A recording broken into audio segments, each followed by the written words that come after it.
Okay, my topic explored the prevalence of Latinx youth latching onto Black culture, specifically hip hop, as a result of their racialization in the United States, and linking this to how Latinx youth feel entitled to use the N word, but they hold these anti Black beliefs. And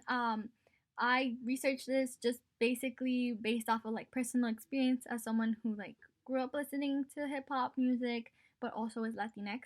And so the research question that I posed was, to what extent does the idea of otherness within dominant US culture lead Latinxes to foster connection with Black culture through hip hop in urban settings? And I then argued that their construction as other has led to this incongruous connection with Black culture, namely hip hop, which is noted by the prevailing anti Blackness. And this reinforces their inability to use the N word. And so one segment of the research that I found really focused on the Latinx pan-ethnicity and its formation, and then the other more so focused on how hip-hop has become essential to the socialization of Black individuals. And so for this first segment, there was Allen Aja's Anyone But Blacks, which acknowledged the contemporary presence of the Nuevo Blancamiento, or neo-whitening, and really talking about how the historical presence of Negrophobia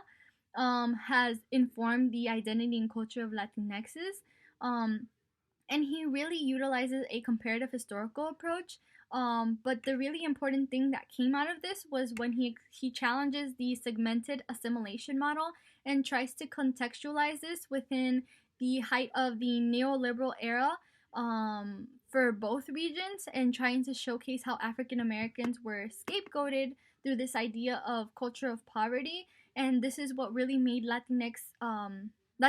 want to stray further from their proximity to Blackness. Now, as for that second segment of research, there was Black Empire's White Desires by Baldwin, who saw that the performance of hip hop as a Black cultural form has become the marker of what it means to be authentically Black. He too uses a comparative historical approach. But the really important thing about this is when he explains that the N word emerged from gangster rap as an authenticity acquired only by a certain members of the Black community in the ghetto.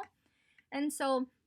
these two together helps piece the paradoxical nature of Latinx youth's tight attachment to hip hop, a totem of Black culture, when they had these deeply ingrained anti Black beliefs. And so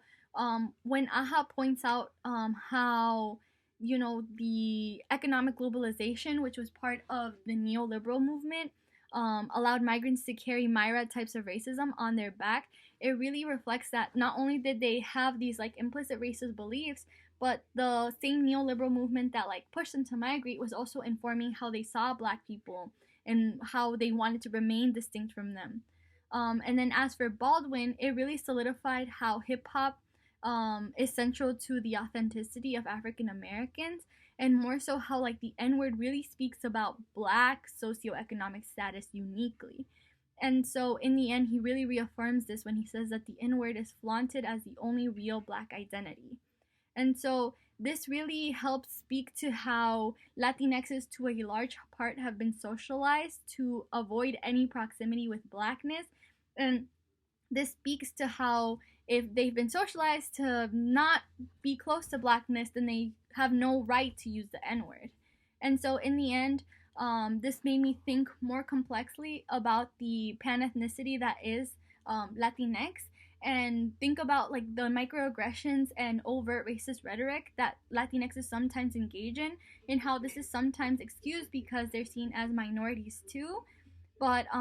even though this paper just explores their limitations to their claims to hip hop, I think it also speaks to their limitations to co opt like the whole of Black culture, and in that same line, just Black struggle in general. And so I think the way like my argument has really changed is definitely like in my research question, because initially it was just focused on their racialization as other, but through the research I really saw that it's both the historical presence of Blackness in Latin America plus this racialization, and how together like it doesn't just inform their connection, but it more so complicates their connection to Blackness. I do think that there's room to explore more so this idea of Latin rap and how and why this is different from their connection to like traditional Black rap, but how this still, like how and why this still doesn't foster their ability to use the N word. So there is no foundation for Latinxers to use the N word, even though they claim to have this deep connection or the similar connection to hip hop,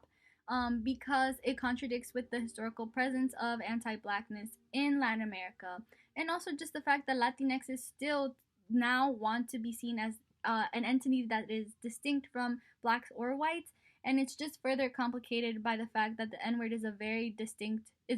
to black socialization.